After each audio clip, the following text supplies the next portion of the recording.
ano yung naitulong ng mga Mm. pets ninyo sa well-being ninyo? Sa'kin naman, sa mental health ko talaga. Yeah. Kasi may times talaga na ina-anxiety ako, panic attack. And totoo yung sinasabi nila na nami-mirror ng pet mo yung nararamdaman mo. Nararamdaman nila kung ano yung emotion mo. So si Chloe 'pag nararamdaman niya na gano'n ako, nilalapitan niya ako ta's humihiga lang siya. Parang nagpapa-belly rub siya, gano'n. So yung way niya siguro na pang-comfort sa'kin is yung pagpapa-belly rub niya ta's magpapa-cute siya, gano'n. Eh, usually di naman siya gano'n, as in very nonchalant lang siya. Minsan suplada yan, di talaga yan nakikis. Oo. Pero But Oo, pagka kanina yun na-experience ko yun. Like, kanina ko pa siya tinatawag. ganyan siya. Sino ka ba? Pero once na naramdaman niya na hindi ako okay, talagang nako-comfort ako. Iyak Oh, ako. cute talaga siya. Ikaw naman, Raven, kamusta si Brave sa'yo? Ayun na siya. Paano nakatulong Ayun na si siya. Brave sa well-being mo, sa mental health mo? Actually po kasi siyempre 'di ba nagkaroon ng pandemic, parang feeling mo mag-isa ka na lang. Yung parang kasi Yeah. bawal ka pumunta kahit saan. Totoo. Yes. Parang sila po yung naging companion ko na, ay hindi ako nag-iisa kasi marami sila. Na saka nakakatuwa po sa kanila na grabe po yung pagmamahal nila, talagang genuine love. Ayan na nga Kung siya sa talagang pagmamahal. 'di ba? Lumayo na nga siya. Kaya kita niyo Sumunggab ulit eh. Natakot ako, guys. Nakapag-recharge na siya. Oh, recharge na siya. kailangan Ayun. uling pagudin. Oo. So, meron din akong tanong, no? When it comes to your pets, syempre, Raven, sa'yo, would you have taken in si Brave kung alam mong hindi naman siya well-bred na pet? Like, for example, di siya husky or askal Aspin siya. siya, aspin, di ba? So, how would you have reacted? How selective are you guys when it comes to breed? Actually po si Brave almost hundreds ko na siyang na-rescue. So hindi po siya yung first. Oo, Ang talaga pong nire-rescue ko is Aspin. Kasi alam naman natin kapag Aspin, hindi naman lahat is may Correct. gusto. Correct. Parang correct. sa per parent, hindi ko naman sa nilalahat, pero siguro sa Aspin, siguro 40% ng per parent ang magse-select sa kanila kasi hindi nila na-appreciate. Pero ang Aspin po talaga, isa sila sa pinaka-protective. Yes. Alam niyo po sa bahay, kapag may pumasok sa bahay namin, yung mga ayan, kagaya nila Brave, mananakaw sila. Pero ang Aspin, sila yung nagpo-protect talaga ng bahay namin. Oo. Gusto ko yung Tsaka si Brave, matatalino sila, di mananakaw ba? siya. Oh, Pero yung parang kahit kami yung kasama, di ba? Yung Aspin nadaanan lang. hey, what's up? Ganun. Opo, ganun. When it comes naman to, ano ba, in terms of breed also, Chloe is, di ba sabi mo, first dog mo, si, Mm. ano, Oo. would you have thought of maybe adding one more pet and naisip mo ba na pwedeng Aspin siya or a different breed? Actually, meron pa akong 3 dogs sa bahay. 3 dogs? Where Yeah. are they? Oh. Where? Adopted din sila and Aspin siya, mixed breed. So yung original owner niya is aalis. So walang mag-aalaga. Mm. So inadopt siya nung dad ko, tas pinasa sa akin nung dad ko kasi naramdaman niya na parang ako yung mas ano sa dog eh. Yeah. So Aspin siya, tas nung lumaki siya, grabe. Yung breed niya, hindi siya mukhang Aspin, mukha siyang husky na Labrador na basta halo-halo siya. Sana Tas all So, paano yan blessed. kapag, kapag gusto na kunin ng owner? wala na ano na siya, pinamigay Touch na move talaga na sa daw. Okay. Touch move. Nakakagulat naman yun kapag Oo, kinuha pa, tapos ang oo. ganda-ganda na ng Tapos nagka-baby vocal din yung tukan ko eh. Aspin namin. Mm, So, mas wow. nadagdagan, 5 silang Aspin. So, ano sila, very protective talaga. Tapos malambing din. Siguro yung isa sa hindi na-appreciate most of us pagdating sa Aspin, parang, Aspin lang yan, parang gano'n. Yeah. Pero no, sobrang ano talaga nila, very, alam mo yung personality ng isang Filipino. Ganun din yung dog na yun. Gusto niyo yung lagi kang binabate, Oo, gusto ganyan, nila. nakatabi sa'yo pag natutulog, Tsaka pag ganyan. papasok ka ng bahay, sila yung unang ano Tsaka ang sa'yo. talino nila. Except na lang kung ikaw yung intruder, di ba? Una sila bubalik, bulaga. Bigat ka talaga. Pero speaking of maintenance and nila and lifestyle ng mga pets natin, paano nyo hinahandle yung mga judgmental na tao na parang tinitignan kayo as bakit kayo nag-aalaga niyan? Eh parang sinusukat yung budget ninyo diyan, 'di ba? Kasi syempre sobrang mahal ng maintenance nila. Ikaw muna, Raven. Sa'kin po nung una naanuhan ako, naapektuhan ako, pero nung naging content creator po ako, parang sinasala ko na yung mga positive sa negative kasi hindi ko Yeah, na pinahayaan pumasok yung negative sa buhay ko. Mas totoo. gusto kong positive vibes na lang kasi nagsa-save ako ng mga animals eh. So mas maganda and mas napapabilis kapag nasa positive side ka lang. It's Correct. not Tsaka worth parang our mas magaan din. your Nafe-feel time. din yun ng pets, Yes. di ba? Yeah. Na pag parang the vibes are off. Medyo magagalit na sila sa'yo. At least he Ganon. knows how to filter, 'di ba? Correct, correct. Ikaw naman, Salina. Wala, deadma lang talaga. Kasi Nonchalant like Chloe. Naapektuhan din Got sila it from yung her mama. gumastos Yes. dito. Totoo, Di yan, ba? oo. Di naman sila naapektuhan sa pag-maintenance ko. So, wala lang. Yes. Okay lang. Kiber. True. Okay, sabihin mo sa kanila, hindi niyo afford. Parang, di ba? Ako afford ko eh. Yun.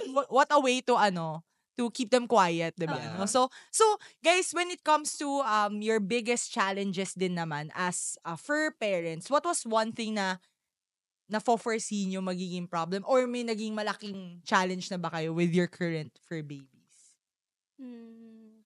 Yung akin po yung pinaka-biggest challenge, yung kapag iniiwan na nila tayo. Kasi syempre, ano na po yun eh. Parang iba na yung impact nun, lalo na kapag nasanay ka nang nandiyan, tapos True. biglang mawawala. Parang iba po yung impact. Ayun yung isa sa pinaka masakit na mangyayari as a per parent po. Lalo na pag iniwan nasanay ka, no, kapag sa Opo. lifestyle mo. Tapos parang isang saglit, yung unang pagising mo, sila yung unang babati sa'yo. Tapos kapag nawala, Makikita mo yung mga kainan nila, yung mga gamit nila, pero sila yung wala. Ayun yung yeah, masakit. totoo. Same din sa'yo. Di- Parang pag ini-imagine ko na, alam mo yung gigising ako, nandyan yung kama ni Chloe, nandyan siya, iikot, dadamba sa kama.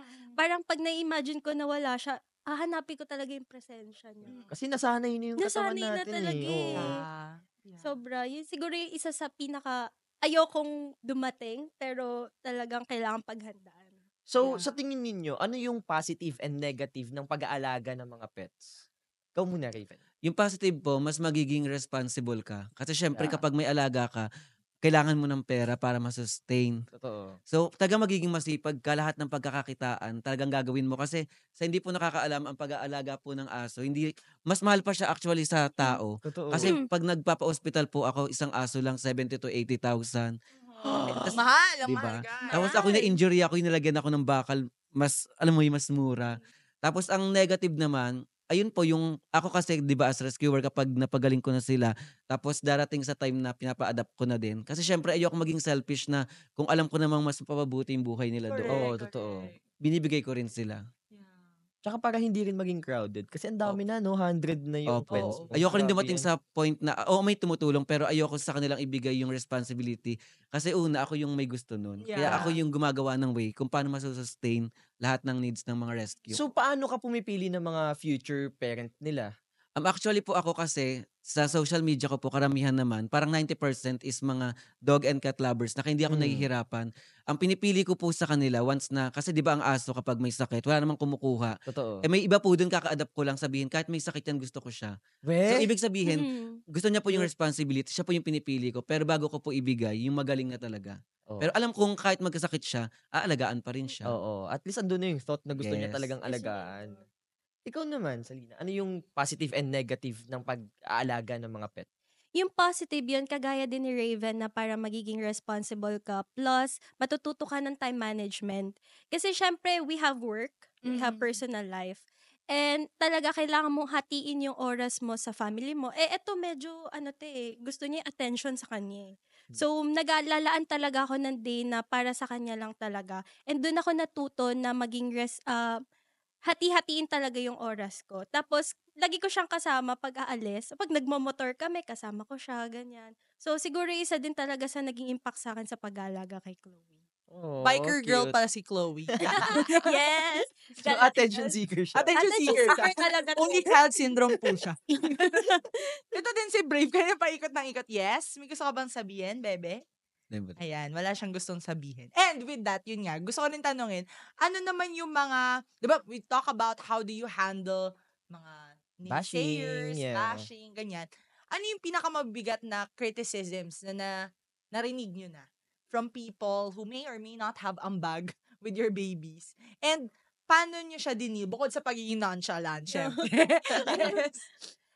So far sa akin, wala pa ako na-experience na ganyan. Mm. Kasi si Chloe, very friendly siya. Pagkasama namin siya sa mall, sa labas, Yeah. ganyan lang siya. As in, lahat ng aso, nagkakahulan siya, nakaganyan lang. Yes, prim and proper, very Pero ang demure. ingay niya, ganyan lang siya. So, parang mostly ng taong nami-meet siya, natutuwa naman sa kanya. So, hindi pa ka nakaya. So, paano pag dumating sa time na parang may nagtanong sa'yo, alam mo, kung yung mga inalaga mo sa kanya, yung mga ginastos mo sa kanya, sa sarili mo ginastos, alam mo, magiging mas maunlad ka. Paano ka mag-respond dun? Wala talaga. Parang hindi ako naapektuhan kasi sa ganun eh. Parang, okay, ganun. Bakit? None of your business. None of your business. Wala naman po. True, true. Totoo, Kasi totoo. ano naman yung relationship naman namin ni Chloe it's just more than like an owner and a pet. Talagang family talaga. So, kung Yeah. ano man yung sabihin na ibang tao, wala lang. Kasi Cute. mas kilala ko siya, mas kilala niya ako. So, ayun lang. Yeah. Tsaka hindi siya matutumbasan ng kahit anong halaga. Totoo. Iba Correct. talaga kasi yung nabibigay sa kanya, priceless. Totoo. Yes. Yeah. Ikaw naman, ano? Sa akin naman po kasi sobrang open po yung buhay ko sa social media. Talagang maya't maya may mga nanghihingi ng update. Yung pinaka-criticism na natanggap ko is yung sinabihan nila ako ng online limos. Why? Kasi ganito po yung Oh. nangyari. Kunyari Road. merong Their tao road. na gusto magpa-adapt. Kunyari sabihin, uy, tulungan mo naman to, ako bahala sa lahat. So, parang yung ginawa po nilang yun. Pero yung sinabihan nila ako ng online limos, hindi naman kasi ako yung nanghihingi. Oo. Ako po kasi may business ako, ayun yung nagiging nila. Pero pet products siya. So yung sinasabi ko sa kanila, mas magandang bumili na lang kayo ng products ko para give and take tayo. Alam niyo po yun? Correct. Bibili kayo ng May nakukuha siya. products, magagamit nyo sa dogs nyo. At the same time, yung kinikita nun para sa mga vet bills. Yeah. Kaya nagtayo po ako ng products ng mga dogs and cats. Mas naging creative ka rin din talaga, no? Nagkaroon ka ng somehow a mindset na Yeah. to combat whatever they're saying. Kasi paminsan, we can't remove that kind of judgment din from a lot of Oo. from the rescuers, eh. And I think it's more of how do you explain to them na devotion to, it's an act of kindness, Yeah. 'di ba? Hindi naman kami yung nakikinabang Opo. dito, yung mga babies yung nakikinabang dito, no. So, speaking of that, how do you make them understand na being a fur parent has their own joys, may challenges, and siguro most importantly, hindi siya waste of resources for you guys. Lalo na sa inyo, yung mga nagtatrabaho, di ba? Like, Yeah. yung iba sasabihin, sana nag-anak ka na lang, yung ganun-ganon, di ba? Like, what would you say to that?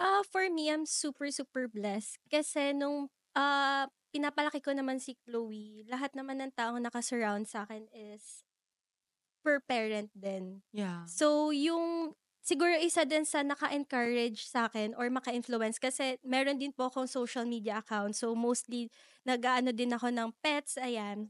So, sa kanila, na-appreciate ko na may mga comments sila na, alam mo, dahil sa'yo, gusto ko na, yung tita ko, actually, pinaalagaan ko si Chloe sa kanila kasi umalis ako. So, nakastay sa kanila si Chloe for 3 months at mga 3 to 4 days. So, nung nakita niya, sabi niya, parang wala tayong aso dito sa bahay. Kasi hindi siya kumakahol. As in, sobrang rare na kumahol siya. So, parang yung tita ko, dun siya na, what if mag-aso din tayo? Kasi tiyan mo, ang bait pala, oh. Parang ang bait pala ni Chloe. Na-encourage pa. Na-encourage siya na, ay, ang bait, hindi pala makulit yung Shih Tzu. Yeah. So, parang bumili din sila. Nagkaroon na sila ngayon ng ilang dogs, 3 dogs. Yeah. Kasi na-inspire sila kay Chloe na, ay, ang bait pala. Hindi naman pala siya maasikaso, hindi siya maingay, hindi siya namumuyat. So, siguro yung isa sa pinaka thankful ako kasi kahit hindi ako mag-encourage, si Chloe mismo yung nagpapakita sa tao na, ay, okay ako. Yeah. Ang nakakatawa dito, meron ako nakitang meme before na parang, this is your first baby that encouraged you to get a second baby. Tapos yung second baby mo, yun yung mas magulo. Yun yung makulit.